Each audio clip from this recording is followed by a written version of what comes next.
adalah start. Tahap pertama kita tentukan dulu berapa jumlah bilangan yang akan diinput, seperti di bawah ini. Input bilangan 9421. Lalu bandingkan bilangan ke-1 atau bilangan kedua. Jika benar, pindahkan bilangan kedua ke bilangan sisip. Bilangan ke-1 dipindahkan ke bilangan 2 dan pindahkan bilangan sisip ke bilangan ke-1. Jika proses masih berlanjut, lalu kita bandingkan bilangan kedua lebih kecil atau lebih besar daripada bilangan ketiga. Jika benar, pindahkan bilangan kedua ke bilangan sisip. Kemudian pindah bilangan kedua ke bilangan 3 dan bilangan sisip ke bilangan 2. Jika tidak proses berlanjut, kita bisa mengulangi proses ketiga sampai sesuai proses yang kita ingin, adalah membandingkan bilangan 1 dan atau kedua. Lalu terakhir kita print angka. Baik, di sini saya akan menjelaskan mengenai insertion chart, yang dimana insertion chart sendiri merupakan pengurutan data yang menggunakan sistem mengurutkan indeks pertama atau data kedua dengan indeks ke-0 atau data pertama. Jadi seperti di kasus ini ada pengurutan angka yang belum diurutkan, yaitu ada 4, 7, 3, 9. Di mana di sini indeks ke-1 akan diurutkan ke indeks ke-0 apabila indeks pertama nilainya lebih kecil daripada 7. Namun di sini indeks pertama nilainya tidak lebih kecil daripada indeks ke-0, maka dia tidak ditukarkan. Lalu di sini karena dia tidak ditukarkan, maka dia akan menambah menjadi indeks kedua dengan indeks ke-1. Lalu di sini jika indeks kedua lebih kecil daripada indeks pertama, maka dia akan ditukarkan. Lalu dia turun ke bawah, angka 3 tadi ditukarkan dengan angka 7 karena nilainya lebih kecil daripada angka 7. Lalu di sini kita kembali lagi menjadi indeks pertama dengan indeks ke-1, di mana jika indeks ke-1 nilainya lebih kecil daripada indeks ke-0, maka dia akan ditukarkan. Sudah sampai di sini, angka 347 sudah terurut, lalu dia akan melakukan pengecekan ulang, yaitu di mana dia akan ke indeks terakhir, yaitu indeks ketiga dengan indeks kedua. Lalu, jika indeks ketiga nilainya lebih kecil daripada indeks kedua, maka dia akan melakukan penukaran. Namun di sini, indeks ketiga tidak lebih kecil daripada indeks kedua, maka tidak dilakukan penukaran. Lalu, dia melakukan pengecekan apakah indeks kedua lebih kecil daripada indeks ke-1. Di sini juga tidak ada penukaran karena nilai indeks kedua tidak lebih kecil daripada indeks pertama. Lalu yang terakhir, dilakukan pengecekan lagi apakah indeks pertama lebih kecil daripada indeks ke-0.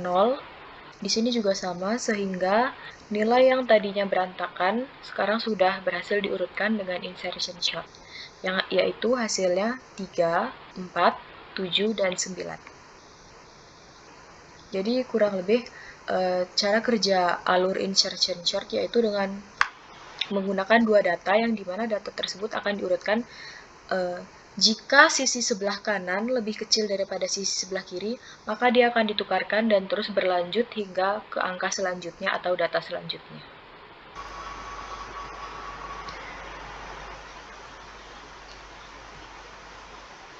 Oke, baik. Setelah tadi saya menjelaskan bagaimana alur kerja dari insertion chart, maka di sini saya akan mengimplementasikannya ke flowchart.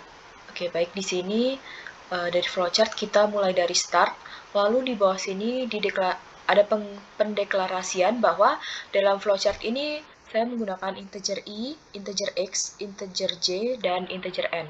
Lalu di sini saya sudah menyatakan bahwa di sini ada nilai array, yaitu ada 25, 22, 27, 15, dan 19.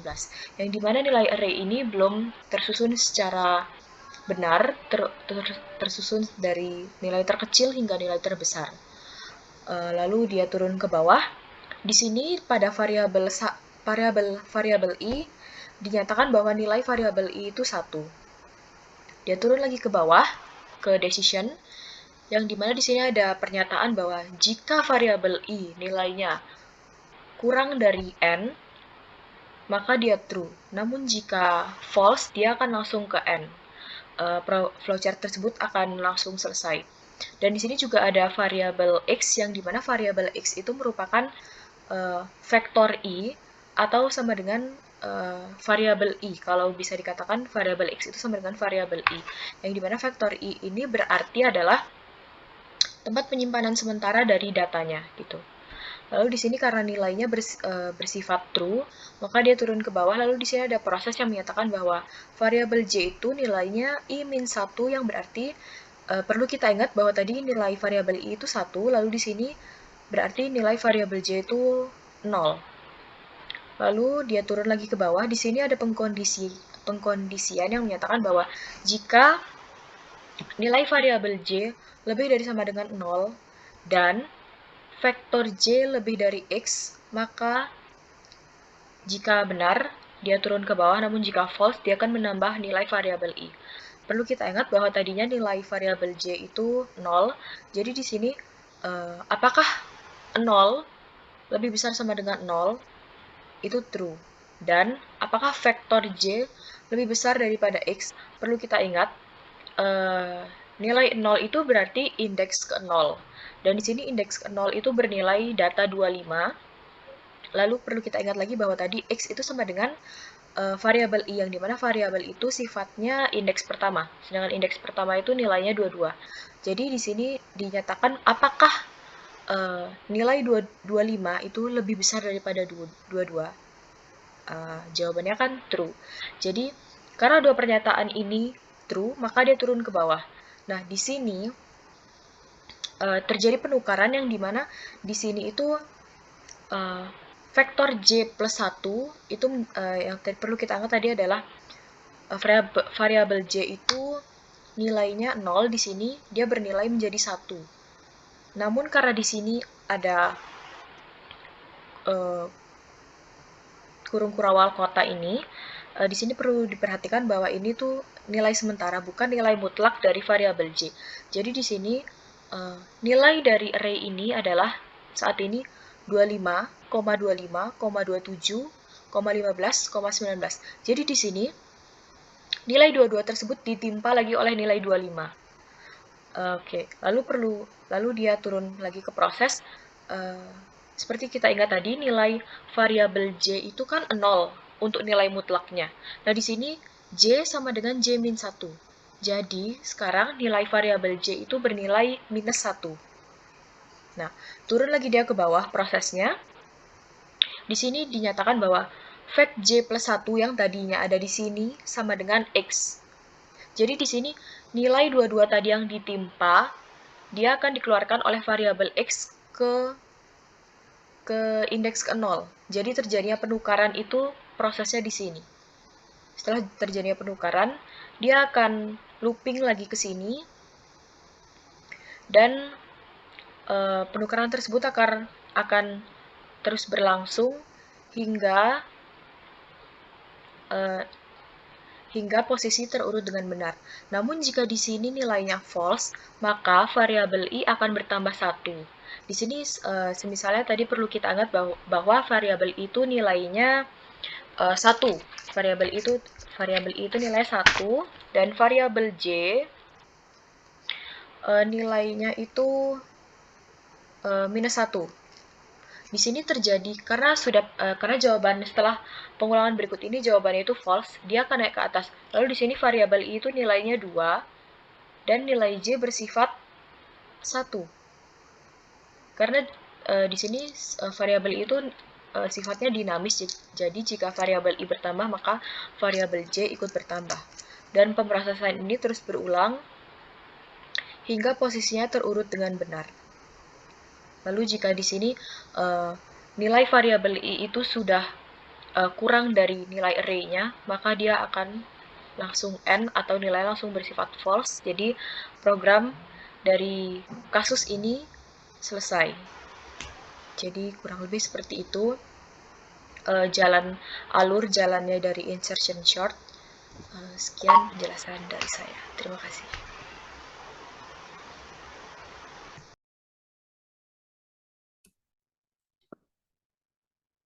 Oke, pada video kali ini saya akan menjelaskan tentang quicksort. Dalam proses pengerjaan quicksort, hal terutama yang harus kita lakukan ialah menentukan pivot. Pivot di sini berguna sebagai nilai pembanding terhadap nilai array lainnya. Dalam hasil banding, jika nilai array lainnya dinyatakan lebih kecil daripada pivot, maka akan diletakkan di sebelah kiri pivot. Dan jika nilai array lainnya dibandingkan dengan pivot dinyatakan lebih besar daripada pivot, maka akan diletakkan di sebelah kanan pivot. Seperti yang contoh di layar, saya menggunakan pivotnya itu 70. Terus saya akan bandingkan dengan array pertama yaitu 10. Karena 10 lebih kecil daripada 70, maka akan diletakkan di sebelah kiri pivot, yaitu di sebelah kiri 70. Dan berikut 80. Karena nilai 80 lebih besar daripada 70, maka akan diletakkan di sebelah kanan 70 atau di sebelah kanan pivot. Berikut yaitu 30. Karena 30 lebih kecil daripada 70, maka akan diletakkan di sebelah kiri pivot.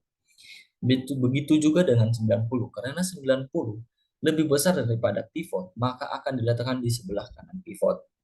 Dan 40, karena 40 lebih kecil daripada 70, maka akan diletakkan di sebelah kiri pivot. Dan berikut yaitu 50, karena 50 lebih kecil daripada 70, maka akan diletakkan di sebelah kiri pivot. Pada proses ini telah terbagi menjadi dua bagian dan nilai mid-nya yaitu 70. Pengerjaan berikut yang harus kita lakukan ialah dari kedua bagian ini, kita masing-masing menentukan pivotnya masing-masing. Seperti pada bagian pertama, saya menggunakan pivotnya itu 50, dan pada bagian kedua, saya menggunakan pivotnya itu 80. Pivot 50, saya akan bandingkan dengan nilai array pertama, yaitu 10. Karena 10 lebih kecil daripada 50, maka akan diletakkan di sebelah kanan pivot. Berikut nilai 30, karena nilai 30 lebih kecil daripada 50 atau pivot, maka akan diletakkan di sebelah kiri pivot. Dan begitu juga dengan 40, karena lebih kecil daripada 50, maka akan diletakkan di sebelah kanan, di sebelah kiri pivot. Berikut ialah bagian kedua. Dengan saya menggunakan pivotnya yaitu 80. Saya akan bandingkan dengan 90. Karena nilai 90 lebih kecil, lebih besar daripada pivot yaitu 80, maka nilai 90 akan diletakkan di sebelah kanan pivot, atau di sebelah kanan nilai 80. Yang berikut saya akan lanjut ke bagian pertama. Bagian pertama terbelah lagi menjadi dua bagian. Tetapi karena pada bagian pertama tidak ada nilai yang lebih besar daripada 50, maka bagian kanannya yaitu kosong.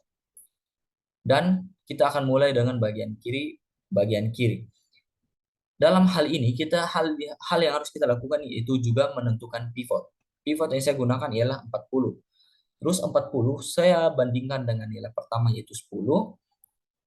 Nilai 10 terus karena 10 lebih kecil daripada 40, maka akan diletakkan di sebelah kanan, di sebelah kiri pivot. Begitu juga dengan 30. Karena nilai 30 lebih kecil daripada pivot, maka akan diletakkan di sebelah kiri pivot. Berikut lagi, dari nilai di atas terbelah lagi menjadi dua, yaitu nilai kiri 10 dan 30 dan nilai kanan kosong. Karena pada bagian sebelumnya tidak ada yang lebih besar daripada pivot. Pada bagian ini, kita tentukan lagi nilai pivotnya, yaitu saya menggunakannya yaitu 30. Terus saya bandingkan lagi dengan 10, karena nilai 10 lebih kecil daripada 30 atau lebih kecil daripada pivot, maka akan diletakkan di sebelah kiri. Sehingga itu, dari yang kita lihat, maka urutan yang akan ada yaitu 10, 30, 40, 50, 70, 80, dan 90.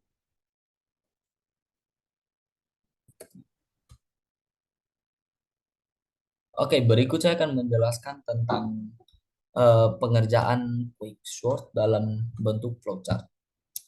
Setiap pengerjaan flowchart, kita tahu hal pertama yang harus kita lakukan yaitu membentuk star. Setelah star, membentuk variabel-variabel yang ikut bekerja dalam proses quicksort ini. Seperti ada integer vector yaitu array, integer lt yaitu starting index, integer rt yaitu ending index, integer pivot yaitu vektor rt atau array ending index. Berikut ada integer i dan integer j. Dalam proses berikut, yaitu menentukan nilai integer i, yaitu lt dikurangi 1 atau nilai atau starting index dikurangi 1. Yang berikut menentukan nilai integer j, yaitu starting index atau lt. Yang akan dilanjutkan ke proses berikut, yaitu proses decision, yang memiliki dua jawaban, yaitu jawaban true ataupun jawaban false. Jika dari proses berikut atau pernyataan berikut J lebih kecil sama dengan RT dikurangi 1, jika dia bersifat true, maka akan dilanjutkan ke decision berikut, yaitu jika vektor J lebih kecil pivot. Jika di sini dia bersifat true, maka akan dilanjutkan ke proses I++ atau integer I akan ditambahi dengan 1 dan dilanjutkan dengan swap atau menukar vektor I dengan vektor J. Setelah proses ini terjalankan, akan dilanjutkan ke proses berikut, yaitu J++ atau nilai dari integer J akan ditambah dengan 1. Setelah proses ini dijalankan lagi, akan dijalankan ke proses awal atau pernyataan J lebih kecil RT dikurangi 1.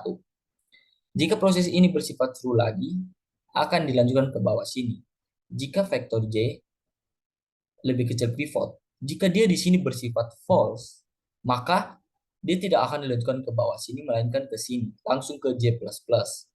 Dan di sini nilai J akan ditambahi dengan 1 dan terus dilanjut ke atas sini. Di sini akan ada terjadi perputaran terus-terus hingga nilai J hingga pernyataan J lebih kecil sama dengan RT dia bersifat false. Jika di sini sudah bersifat false, akan dilanjutkan ke proses berikut, yaitu swap atau mengganti vektor I+1 dengan vektor RT, terus dilanjutkan dengan return I+1. Setelah proses ini terjalankan, akan dilanjutkan ke proses berikut, yaitu decision lagi dengan pernyataan if lt lebih kecil rt. Di proses ini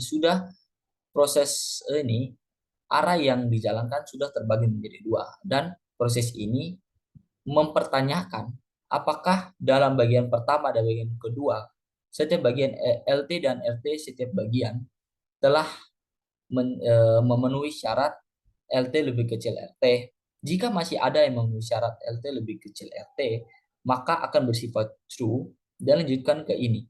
It mean precision fact lt rt. Di sini hanya berguna untuk sebagai pemanggil. Setelah itu akan dilanjutkan ke proses berikut, yaitu quicksort fact lt, vektor lt, dan min 1. Terus ada lagi quicksort vektor mid plus 1 dan rt. Proses di atas atau quicksort fact lt mid min 1 merupakan bagian kiri, menamakan bagian kiri, dan vektor sort quicksort vektor mid plus 1 rt menamakan bagian kanan. Setelah proses ini terjalankan, akan menjalankan proses lagi kembali ke proses awal, ke integer i sama dengan lt min 1. Setelah itu akan lagi menjalankan proses turun ke bawah seperti keadaan-keadaan sebelumnya, hingga di sini dia akan bersifat, jika di sini dia masih bersifat true, proses akan terus dijalankan ke bawah lagi. Tetapi jika di sini dia bersifat false, maka dia akan kembali ke sini. Dan kemudian ini akan dijalankan. Ketika ini telah terjalankan, akan turun ke bagian sini. Dan ini merupakan penentu. Jika LT dari bagian masing-masing sudah lebih besar daripada RT, maka dia akan bersifat false. Dan dalam sifat false ini, setelah dia bersifat false, maka akan sampai ke ending atau end.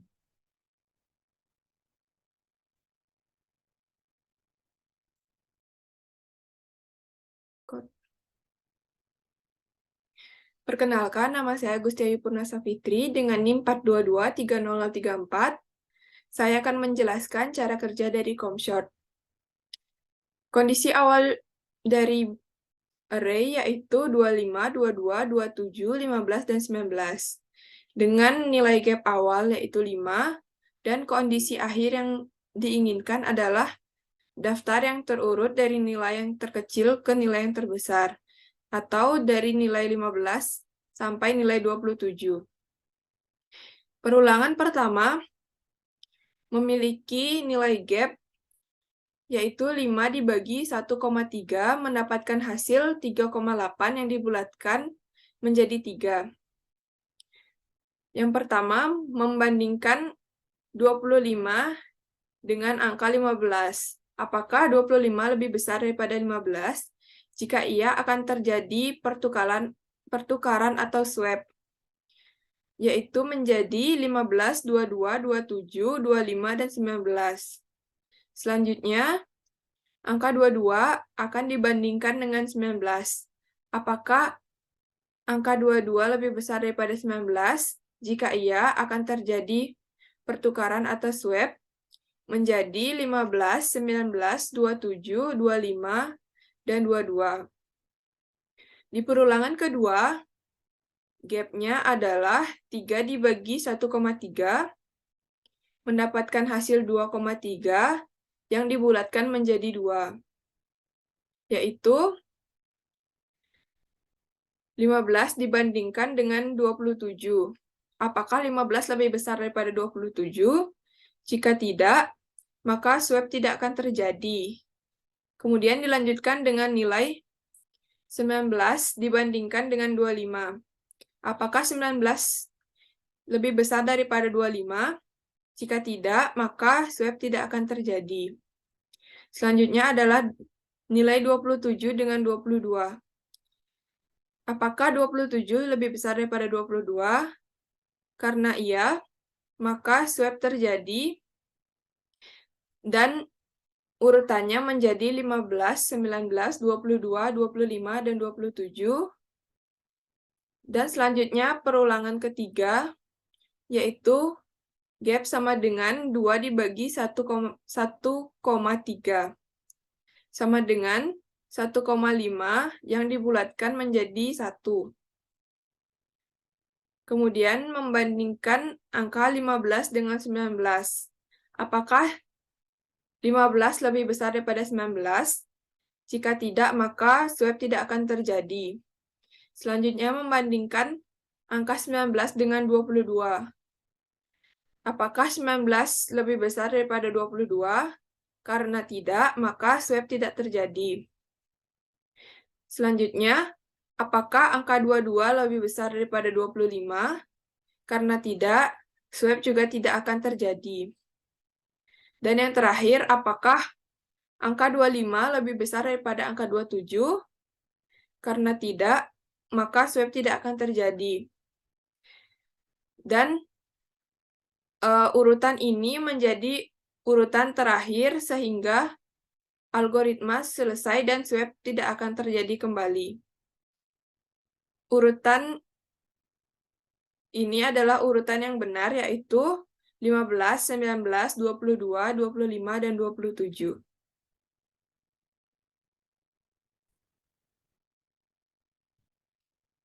Perkenalkan, nama saya Gustiayu Purnasa Fitri dengan NIM 4223034. Saya akan menjelaskan flowchart dari COMSHORT. Dimulai dari start, selanjutnya mendeklarasikan variabel yang dibutuhkan. Yang pertama integer r sama dengan array, integer gap, integer n yaitu panjang dari array, integer i yaitu 0. Dilanjutkan dengan proses COMSHORT r yang berfungsi untuk memanggil fungsi. Selanjutnya dilanjutkan dengan integer gap sama dengan n atau panjang dari array. Selanjutnya ada pengkondisian, yaitu apakah gap tidak sama dengan 1. Jika bernilai true, akan dilanjutkan dengan proses gap sama dengan integer gap dibagi 1,3. Dilanjutkan lagi dengan pengkondisian selanjutnya, yaitu apakah i kurang dari n min gap. Jika bernilai true, maka dilanjutkan dengan pengkondisian selanjutnya, yaitu apakah RI lebih besar daripada RI plus gap. Jika bernilai true, maka terjadi swap antara RI dengan RI plus gap. Dan prosesnya akan berlanjut ke I++. Begitu juga jika pengkondisian RI lebih besar daripada RI plus gap bernilai false, akan langsung menuju ke proses I++ dan kembali ke pengkondisian I kurang dari n min gap. Dan jika pengkondisian I kurang dari n min gap bernilai false, maka akan kembali ke pengkondisian gap gap tidak sama dengan 1, dan jika pengkondisian gap tidak sama dengan 1 bernilai false, maka algoritma akan berhenti dan nilai dari array menjadi terurut.